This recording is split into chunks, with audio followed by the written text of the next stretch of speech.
परम शांति। पृथ्वी पर 5 तत्वों का शरीर होता है, जैसे स्वर्ग में 3 तत्वों का। शिवपुरी में परम तत्वों का शरीर होता है, वेटलेस, पावरफुल। और परम धाम में आत्मा के ऊपर जो शरीर का आवरण है सब डाइल्यूट हो जाता है, केवल आत्मा बचती है। और आत्मा ही दूसरी गैलेक्सी, यूनिवर्स में ट्रैवल कर सकती है। जितनी उसमें पावर है उतना हाईएस्ट डायमेंशन में ट्रैवल कर सकती है। धरती में 5 तत्वों के शरीर में आत्मा की शक्ति 0 हो जाती है। उसे कुछ भी याद नहीं होता, वो कहाँ से आई है, कितनी पावर है उसमें। अपने आप को ये शरीर ही मानती है और माया को, संसार को ही सत्य मानती है।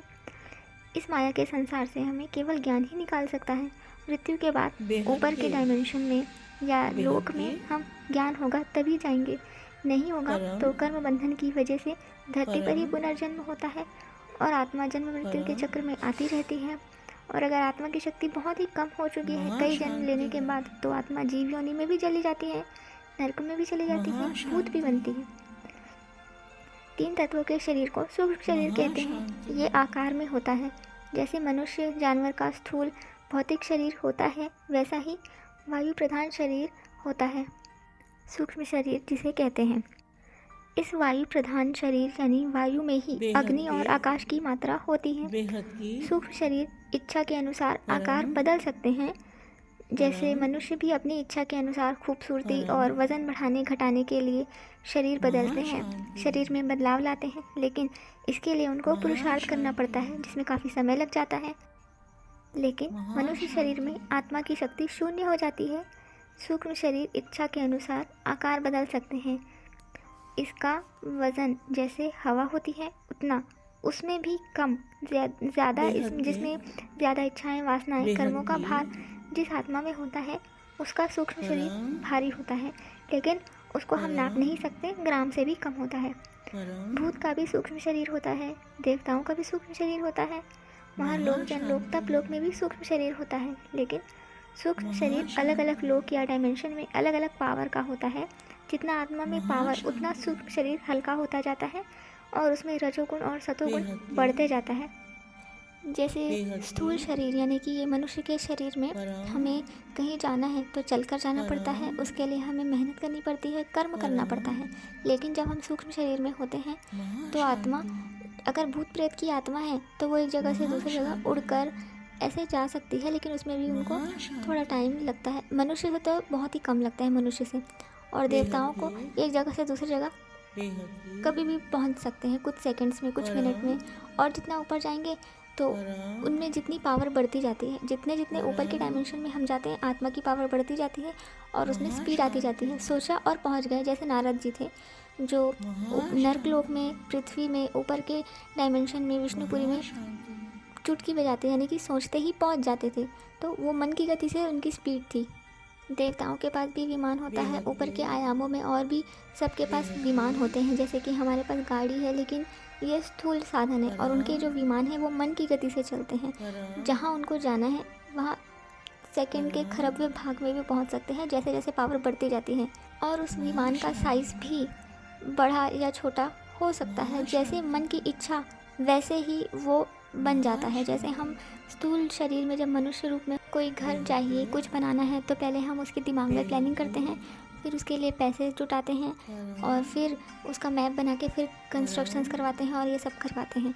लेकिन जब हम ऊपर के देवलोक में होते हैं या उससे ऊपर के लोक में होते हैं तो सोचा अपनी इच्छा के अनुसार ही वो प्रकट हो गया, हमारी सोच से ही वो प्रकट हो गया, सोच से ही बन जाता है हर चीज़। जैसे ये पृथ्वी, ये नदियाँ, पहाड़, जो भी प्राकृतिक जो आज है, ह्यूमन मेड नहीं, जो प्रकृति से दिया हुआ है, वो सब किसी न किसी देवी देवता ने बनाया हुआ है। बड़े बड़े पहाड़ हैं, जो भी हम स्थूल देख रहे हैं प्राकृतिक रूप से जो अवेलेबल है इस धरती पर, वो संकल्पों से बनाया हुआ है, किसी न किसी देवी देवता ने बनाया है। जैसे जल देव, अग्निदेव, पवन देव, सबको देव कहते हैं, क्योंकि जिसने बनाया है उसे उसके नाम से पुकारते हैं।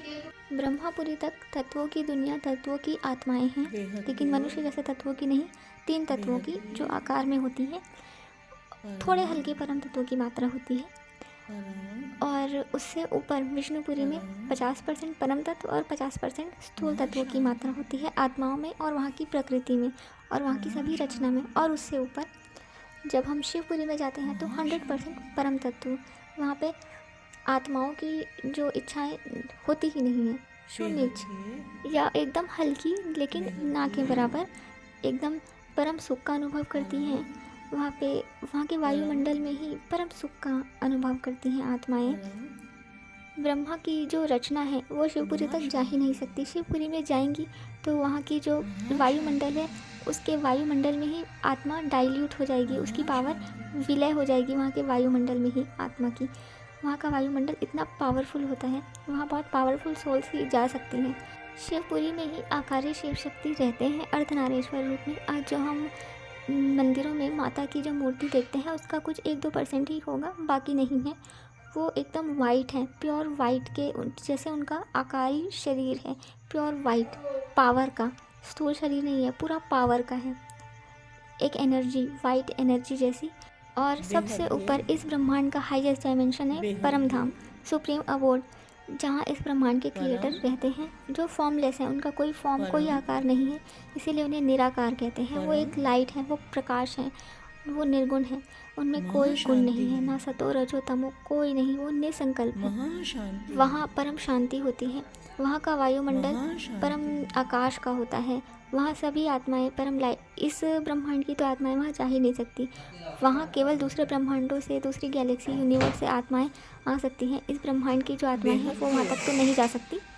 परम धाम की वायुमंडल में ही परम शांति है, ऐसी अवस्था जो आत्मा की वास्तविक अवस्था है, जिसे पाने के बाद और कुछ भी पाना शेष नहीं रह जाता।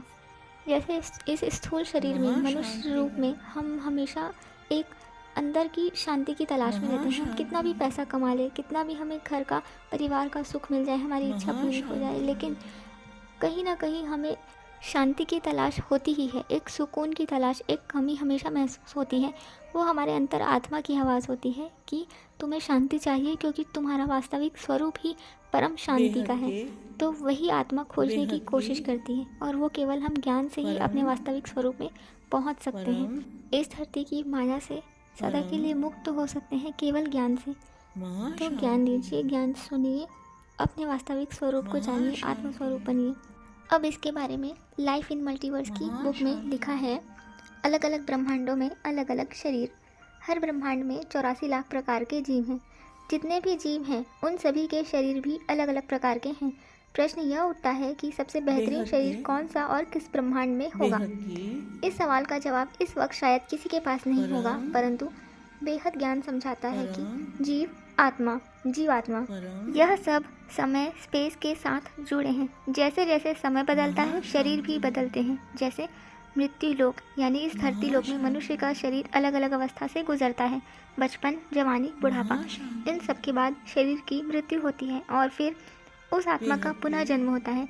यह सब तो इस ब्रह्मांड में इस शरीर से जुड़े नियम हैं, जो कि एक सामान्य बात है। पर जब आत्मा इस ब्रह्मांड के ऊपर के आयामों में जाती है तब वहाँ की सच्चाई बयां करनी मुश्किल ही नहीं नामुमकिन है, क्योंकि धरती लोक का मनुष्य अभी यह जानने तथा समझने में सक्षम नहीं है। मनुष्य की आत्मा की शक्ति का अभी विकास नहीं हुआ है। आने वाले समय में जब साइंस का विकास होगा तब शायद मनुष्य इस बात पर यकीन कर पाएगा। अभी के लिए इस विषय पर जितना हो सके उतना पर्दा उठाने की कोशिश करते हैं। इसको भाग्यवान आत्मा जरूर समझेगी। वैसे तो अनंत ब्रह्मांड है, अनंत गैलेक्सी है, अनंत यूनिवर्स, अनगिनत मल्टीवर्स हैं। सभी के बारे में जानना नामुमकिन है। आज मनुष्य जितना भी ज्ञान जानता है वो सिर्फ सागर की एक बूंद के समान है। बेहद की दुनिया का कोई अंत नहीं है, वो तो बेअंत है। यह सब मानव की बुद्धि से परे है, क्योंकि मनुष्य की बुद्धि, मन, संस्कार सभी कुछ माया से बना है। और बेहद की दुनिया जो कि परम लाइट और परम तत्वों की है, वह सब माया से परे की है। इसलिए मनुष्य जब तक माया जीत नहीं बनता तब तक यह सब समझना संभव नहीं है। बेहद के ज्ञान में बापूजी बताते हैं कि जब आत्मा की पावर बदलती है तब उसका शरीर भी बदलता है और उसकी गति भी बदलती है। इसलिए हमें जानना होगा कि प्रकाश की गति क्या है और परम गति क्या है। परम गति वो है जो मनुष्य अपनी आत्मा के बल से परमात्मा से प्राप्त करता है। आत्मा जब अपने संकल्पों द्वारा कर्म बंधन खत्म करके शरीर छोड़ने के समय पर संकल्प शक्ति का प्रयोग करती है, तब वो सीधी परम गति प्राप्त करके अपने मूलभूत धाम पर पहुंचती है। वही है बेहद की दुनिया, बेहद का परम धाम।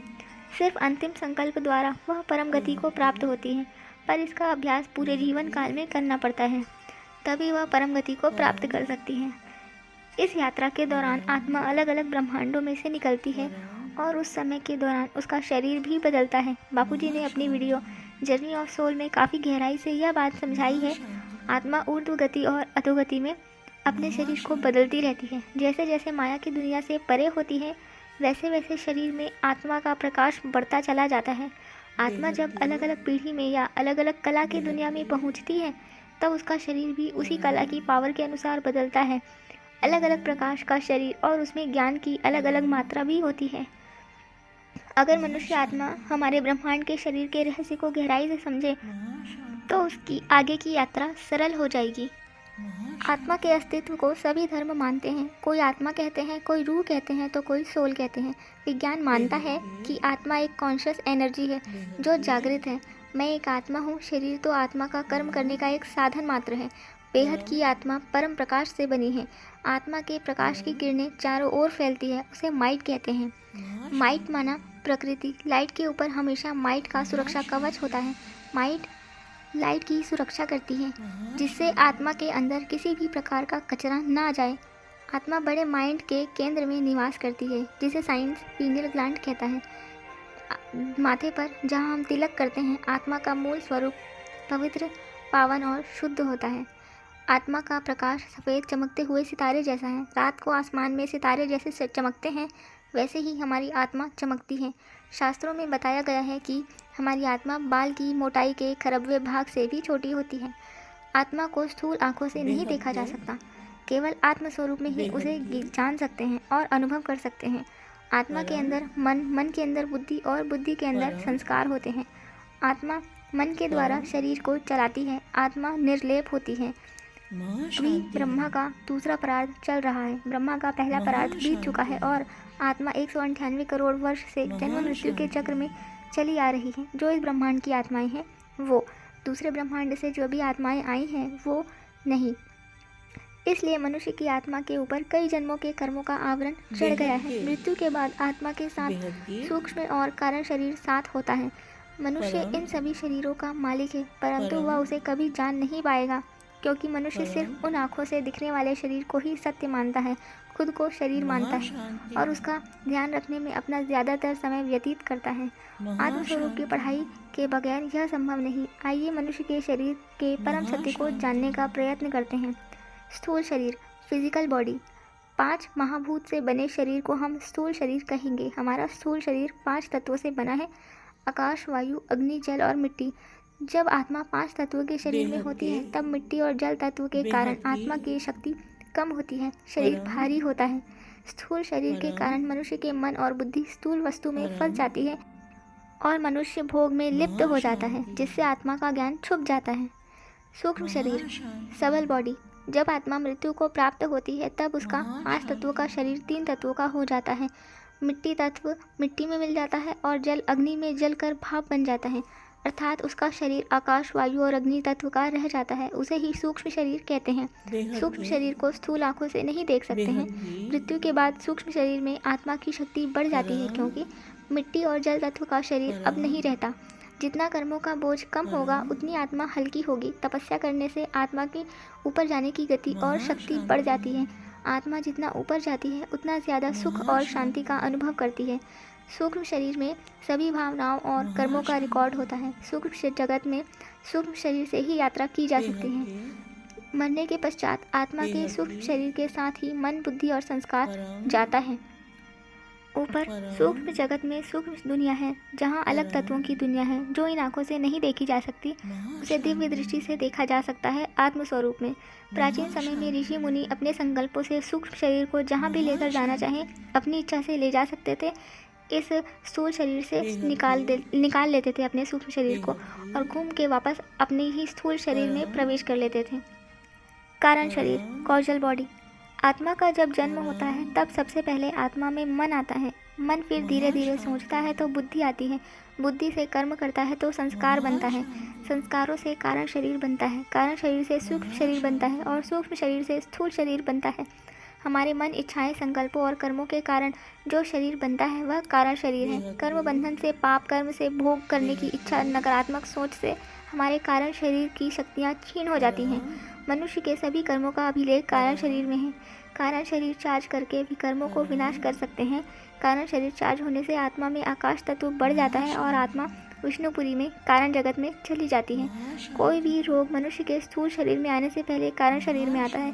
कारण शरीर आकाश तत्व का होता है। कारण शरीर गले से लेकर नाभि तक पतली सिल्वर चेन जैसी लाइट का होता है, जिसके आजू बाजू में हल्की लाइट होती है। इसे स्थूल आंखों से नहीं देख सकते।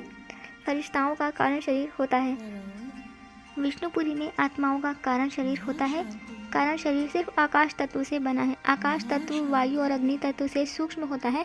वायु और अग्नि के अंदर आकाश तत्व है, इसलिए कारण शरीर के ऊपर सूक्ष्म शरीर बना है। जब आत्मा की इच्छाएं कम हो जाती हैं और निसंकल्प होती है तो वायु तत्व शांत हो जाता है और आत्मा कारण शरीर को अनुभव कर पाती है। इसके लिए अभ्यास करना पड़ता है। मन जितना विचलित रहेगा और इच्छाएं जितनी ज़्यादा होंगी, वायु तत्व उतना भारी होगा और उत्तेजित रहेगा और आत्मा का ऑरा तमो प्रधान यानी काले रंग का होगा। महाकारण शरीर। महाकारण शरीर में 3 परम तत्व है: परम आकाश, परम वायु, परम अग्नि। परम तत्व तत्व से भी सूक्ष्म होता है। तत्व के अंदर परम तत्व है, यानी तत्व परम तत्व से बना है। जब मन में इच्छाएं बढ़ गई तब आत्मा ज़्यादा संकल्प करने लगी और तब परम तत्व धीरे धीरे तत्व में परिवर्तित हो गए। आत्मा के संकल्प तत्व के माध्यम से काम करते हैं। आत्मा जितना ज़्यादा संकल्प करती है, तत्व में उतनी ऊर्जा का क्षय होता है, इसलिए परम तत्व में ऊर्जा तत्व से ज़्यादा है। कारण शरीर के अंदर महाकारण शरीर है। जिस आत्मा में महाकारण शरीर है, सिर्फ वो योग से अपना महाकारण शरीर को अनुभव करेगी और महाकारण जगत में यात्रा कर सकती है। जब आत्मा में आकाश तत्व बढ़ जाता है तो वो शांति का अनुभव करती है और जब आत्मा में परम तत्व की मात्रा बढ़ जाती है तो परम शांति का अनुभव करती है। जब आत्मा में सारी कामना वासना का अंत हो जाता है तब वो महाकारण जगत में चली जाती है। शिवपुरी में आत्माओं का महाकारण शरीर होता है। महाकारण शरीर में परम तत्व का और परम महाकारण शरीर परम प्रकाश का होता है। परम महाकारण शरीर एकदम उच्च गुणवत्ता वाली आत्माओं का या बेहद की आत्माओं का होता है। परम महाकारण शरीर परम लाइट का है। बीज रूप आत्मा की स्थिति के पहले की अवस्था यानी परम महाकारण शरीर के बाद और कोई शरीर नहीं बचता। इसके बाद केवल पूर्ण निराकार आत्मा ही है। परम महाकारण शरीर में भी मन रहता है, लेकिन निराकार पूर्ण आत्म स्वरूप में मन नहीं रहता। परम महाकारण शरीर सबसे सूक्ष्म है और सबसे ज़्यादा ऊर्जावान यानी पावरफुल है। महाकारण शरीर का आधार परम महाकारण शरीर है। जितना ऊपर की ओर आत्मा जाती है, उसका शरीर सूक्ष्म से सूक्ष्म होता जाता है और ऊर्जावान होता जाता है। पूर्ण आत्म स्वरूप में ना मन रहता है, ना ही कोई शरीर रहता है। वो निर्गुण निराकार बीज रूप की स्थिति होती है। धन्यवाद। परम शांति परम ज्ञान दादाजी से ये लाइफ इन मल्टीवर्स की बुक से हमने लिया है। आप भी चाहें तो इसे पढ़ सकते हैं। धन्यवाद। बेहद की परम परम परम महाशांति है। महाशांति है। महाशांति है।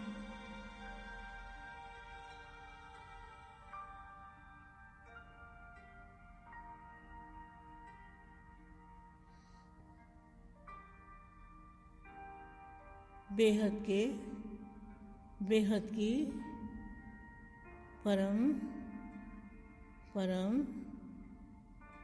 परम महा